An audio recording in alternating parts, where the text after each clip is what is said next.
Hi, I'm Ian Frazier, lead designer on Kingdoms of Amalur Reckoning. And I'm Joe Quadara, lead combat designer. Today we're very excited to show you something that's previously only been shown behind closed doors, our E3 demo of Reckoning. We're here at the Baltimore office, Big Huge Games, and we're going to show you kind of an assortment of different things from the game.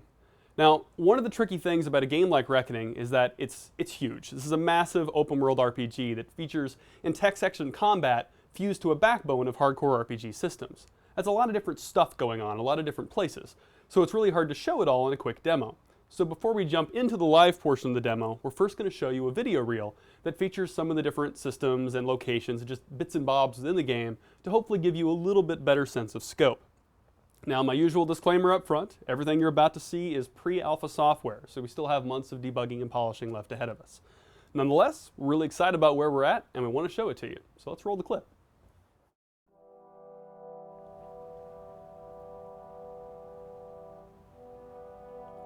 Reckoning begins with you gasping for air as you crawl your way out of a pile of corpses. You soon learn that you've died, and you're the first person to be successfully resurrected by this arcane machine called the Well of Souls. Now somehow your mysterious death and resurrection have torn you free from the tapestry of fate, granting you the unique ability to forge your own destiny and change the fates of those around you. Now, like most RPGs, one of the first things you'll do is customize your character. You can choose your gender and pick from 4 different races, and then you can customize your appearance. You can pick from a preset look, or you can choose from dozens of different options of face shapes and hairstyles, skin tones, tattoos, piercings, you name it, to get exactly the look that you want for your character. Reckoning features a truly massive open world to explore, with 5 different geographic regions, each with its own unique look and feel, in addition to a number of villages and cities, each full of characters with their own daily lives, routines, and schedules. Everything has its own style and look, and we have over 120 handcrafted dungeons, no two alike. In addition to the main quest that begins with your rebirth, Reckoning features a number of different faction lines. In fact, 6 different factions you can join, each with their own extensive stories to pursue and to enjoy. We also have literally hundreds of different side quests, each of which can be performed myriad different ways, ranging from the straightforward to the downright criminal. Friend, do you know the cost? You there! Halt!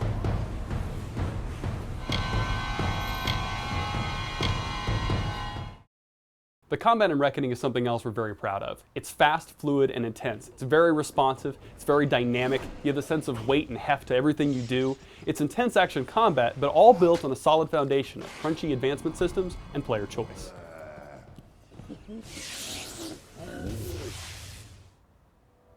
We also have a very robust loot system, featuring countless affixed items that can be generated. That's where you get your flaming helm of the wombat, as well as literally hundreds of handcrafted unique items with their own lore, art, and of course, stats.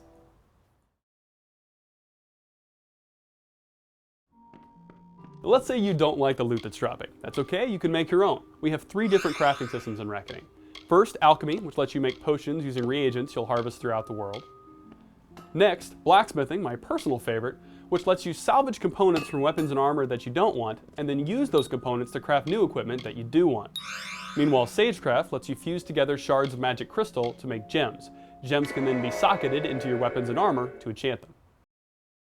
Now, there are more skills in Reckoning than just the crafting systems. In fact, we have 9 different non-combat skills. One of them, Detect Hidden, lets you find secret doors, treasures, and ambushes scattered throughout the world of Amalur.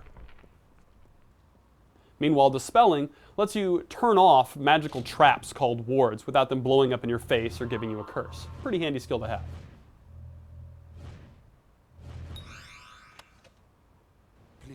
Meanwhile, Persuasion unlocks a variety of dialogue options throughout the game, either giving you alternate paths through quests or giving you better rewards at the end of those quests. Meanwhile, Stealth lets you do that, which is awesome. Stealth also opens up a variety of different crime activities you can perform in the game, from pickpocketing to trespassing in places where you don't belong. Reckoning has over 60 abilities to choose from every time you level up, spread across the might, finesse, and sorcery trees. Which abilities you choose to invest in defines your moment-to-moment combat experience. These abilities range from passive benefits to unlockable weapon attacks like this one, to flesh-melting spells that let you rain fire from the sky. Now, which abilities you invest in matters, not just in terms of the abilities themselves, obviously, but also in terms of what destinies you'll unlock. Destinies are a sort of form of dynamic character class in Reckoning. See, in most RPGs, you start off, and before you really know what you're doing, you have to say, I'm going to be a warrior. And I hope you chose well, because you got dozens of hours of that left ahead of you. In Reckoning, we wanted to get around that problem, and the Destiny system is how we do that. So you start the game off, and you are both fictionally and systemically a blank slate with no destiny at all. As you get through the early parts of the game, you get to try out being a warrior, being a rogue, being a mage, and throwing a fireball, see what that feels like. And after you've gotten some sense of that, you'll level up for the first time and start investing points in those 3 trees. Based on where you invest the points, you're going to unlock destinies. And a destiny is more or less a class that you can equip and take upon yourself. And over the course of the game, as you continually make decisions over the course of leveling up and invest points in different things, you unlock more and more destinies. So you can constantly be changing your course in the build and design of your character over the course of the entire play experience. Now we're going to hop into the live portion of our demo. The part we're jumping into here specifically is an area of the story involving the Warsworn, one of those 6 joinable factions that I mentioned. Now the Warsworn are a simple group of mercenaries, warriors for hire. But you learn early on in the story that they weren't always simple mercenaries. In fact, they were founded as a quasi-religious order, a group of warriors dedicated to hunting down vile creatures of pure chaos called Niskaru. Now the Niskaru have been gone for hundreds of years and believed to be extinct, but you also learn early on that that's not the case. They're back, and they're back in force. And a lot of the Warsworn faction revolves around finding out what's going on with those Niskaru and getting rid of them. So we're just going to hop real quick through character creation here. Just choose some presets.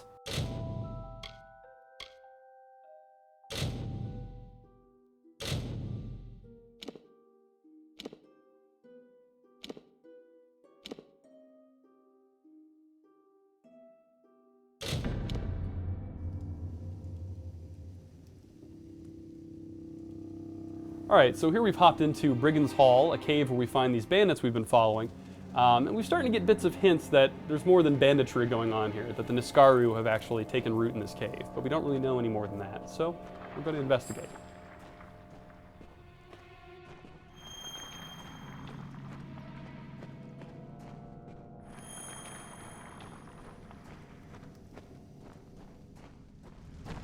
See the bodies up ahead? Thieves, most likely. If it was these poor fools that brought the Niskaru, they got what they deserved. Doesn't seem likely, though. Alright, so before we do too much more with the Niskaru, we're first going to loot, because that's what we do. See what this guy's got. Sky Blossom. Alright, some alchemy action happening. Okay. Okay. He was picking flowers in the woods. You know, like you do when you're a bandit. And over here we're going to see another little bit of our loot system that we're especially fond of, and it's the collectible armor sets. So as you can see, we're wearing this matching set of armor. It's actually the armor of Helios, the sun god. Pretty cool stuff. By grabbing this helmet here, we're actually completing the set. Each piece we get from that set, we can just compare that, yeah. As we get more and more pieces from a set, we get a larger and larger bonus. So with the helmet, we finally get the maximum bonus and the whole shebang. Also, we look cooler. Now, one of the neat things about our loot system, and this is a minor note, but we like to mention it, you'll notice we didn't go into our inventory screen there. We actually can loot items directly, or even equip items directly from the loot UI. I'm lying because Joe loves the inventory screen. No, you actually can compare and equip and even junk items directly from the loot UI.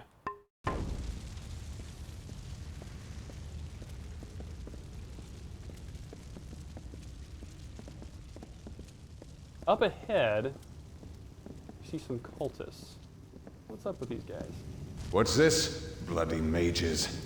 Not Balin's testament either. Regardless, they must be the ones behind these Niskaru.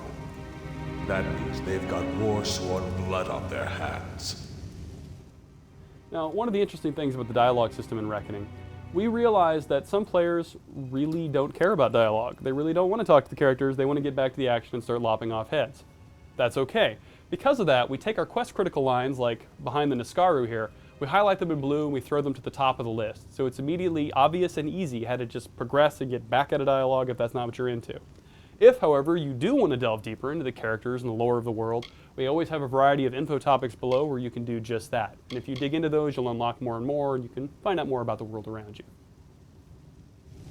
The shortest path to a Niskaru is with chaos magic. Powerful chaos magic. And to keep it from turning around and mauling you, more powerful magic still. Now, just past our buddy Ost here, we're going to see a number of cultists who are holding Niskaru within magical barriers in an attempt to tame them. Generally not the best idea. Now, our buddy Ost would very much like us to kill them, and we're happy to oblige. Right then. Die!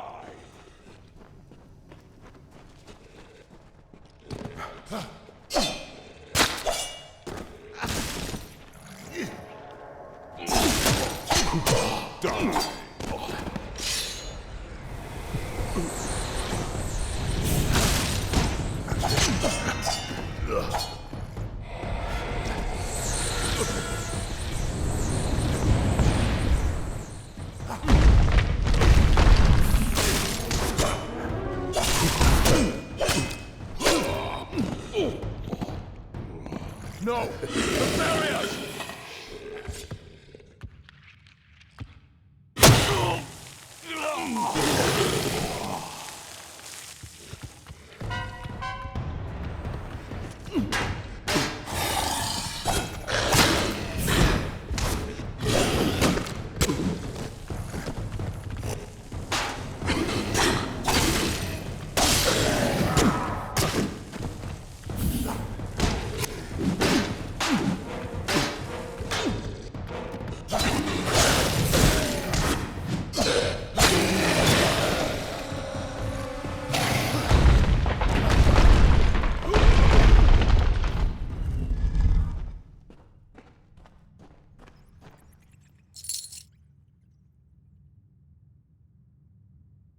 All right, so as you've hopefully seen, even in this little small snippet of combat, the combat in Reckoning is very fast. It's very dynamic. It has the look and feel of an action game. Everything is very, very kinetic as you fly throughout the space. You see these pauses in animation where Joe's momentarily slowed down in the air. All these various things in animation that really sell the weight and power of combat, sort of the drama of the whole thing. But in the end of the day, we don't want to give the wrong impression. The game is an RPG, not an action game. So we're not asking you to memorize button combos. You know, if you watch Joe's hand on the controller, he's not hitting XXYYB to pull something off. Mostly X. Mostly X. There was some Y. Actually, mostly X. You didn't really use that? I did not use daggers at all. I should have. Ah, very sad. Tried the daggers. That would be it, yep. I'll do it next time. Fair enough.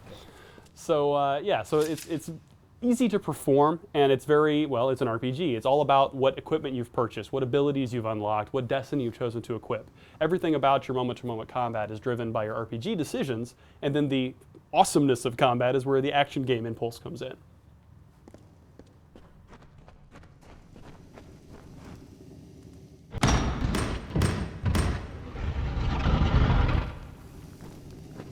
So now, watch out. So if you played an RPG before, you know that there's more dangers in a dungeon than just enemies. Sometimes you'll find traps.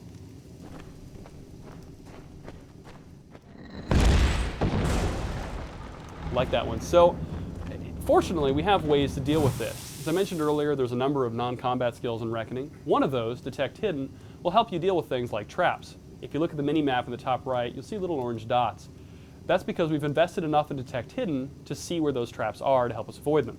Now with more points in Detect Hidden, which is how many we have here, we can also disarm those traps, and not only that, we can actually salvage them for the components used to build them. Now this is handy because this feeds back into the different crafting systems in the game. Like here, for instance, this is a fire trap. If we'd stepped on this thing, it would have blown up and set us on fire. Now, conveniently, we're able to disarm it using Detect Hidden and get this cloudy fire shard from it. We could then use that in the Sagecraft system to make a fire gem and socket that into our sword to make a flaming sword. Oh, Lots of fire. You could actually make a, I think, a pristine gem with that. Uh-oh. I failed at that one. Sadness. That's okay, I don't want any fire gems or poison gems in it. So here we're going to see another of the player skills, Stealth. Now, stealth is very handy in a city environment because it lets you do a bunch of different crimes like pickpocketing and stealing and generally getting in places where you don't belong. In a combat environment like this, in a dungeon, it'll let us sneak up on this guard and take him out unnoticed.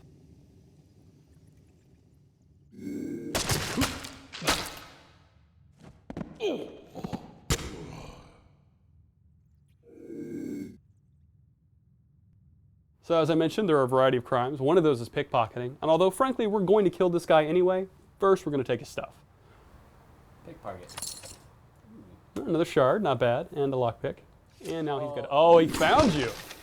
Uh-oh. 95% chance of success, so I get the 5%. Pretty much, yeah. Alright. All right, next time we max out your stealth skill.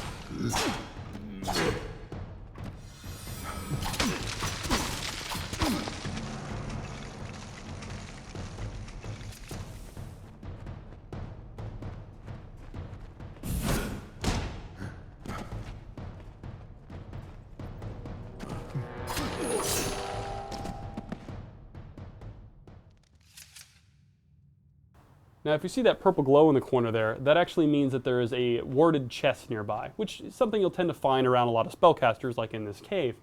A ward is sort of a magical booby trap that casters will put on their belongings. Now, fortunately, with the dispelling skill, we have a pretty good shot of getting through that ward without it blowing up in our face or cursing us. As you invest more in the skill, it makes this minigame easier. And don't worry, if you hate minigames, you don't have to do it. There's also a percentage chance-based model you can use, which also scales based on your skill.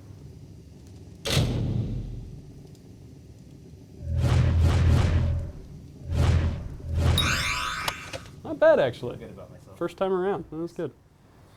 I don't really want fine silk shoes. Do you want fine silk shoes? I'll take them. Okay.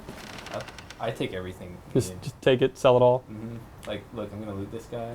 If we were doing a demo, I would be looting every possible thing in this room. Yeah, that's the tricky thing with demoing this game. Kind of. Uh-oh. Oh. Uh-oh. I'm gonna Can take you get this. that, and can you dodge before it blows you up? Yes, we have a trap that's going off here in the corner just as I'm looting this guy, this body next to it, and I'm gonna try and dodge out of the way as soon as I take this stuff. It's gonna be mid-animation. Oh, yep, there it is. Oh.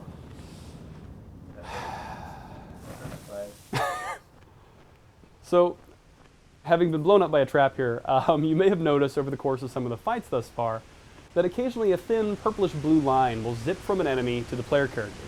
Those are threads of fate. Because of your unique free agent relationship to fate and destiny, you're able to earn small amounts of fate energy every time you defeat an enemy or perform well in combat. Once you have enough fate energy, you can harness it to go into a special mode called Reckoning. In Reckoning mode, time slows down, you speed up, you do ridiculous amounts of damage, you become highly durable. You're an all-purpose badass for as long as you have fate energy left to burn. And when you defeat enemies in that mode, they don't just die. They begin to unravel, their fate's coming apart. And you can do this to multiple different enemies as long as you have Reckoning mode still going. Before Reckoning mode's over, you want to run up to one of these guys and fate shift him, which is a special sort of fatality move that will destroy not only that enemy, but every enemy you've set to unraveling in the area and give you a huge XP bonus for the whole lot of them. Now, the fight up ahead is just one big enemy and not several small enemies, but nonetheless, we'll get to show you a little bit of Reckoning mode and a fate shift kill.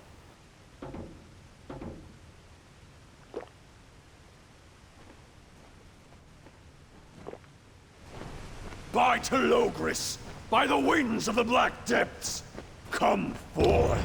Come forth!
Nice. So, having fate shifted and defeated the Niskaru here and a variety of cultists within the cave, we now take the artifact in the back, the Heart of Sibin.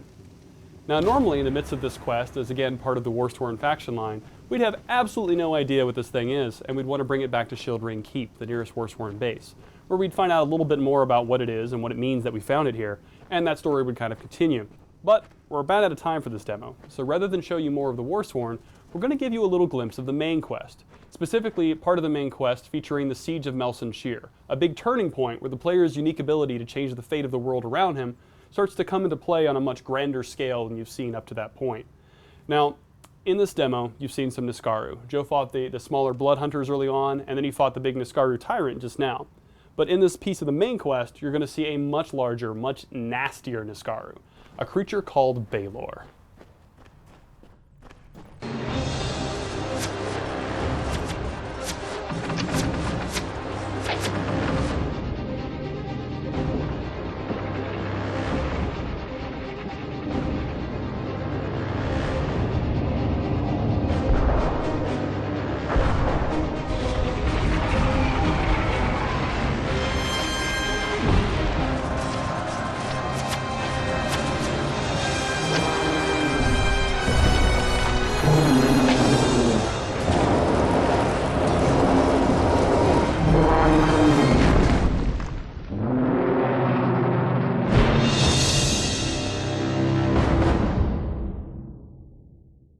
We hope you've enjoyed this quick look at Reckoning.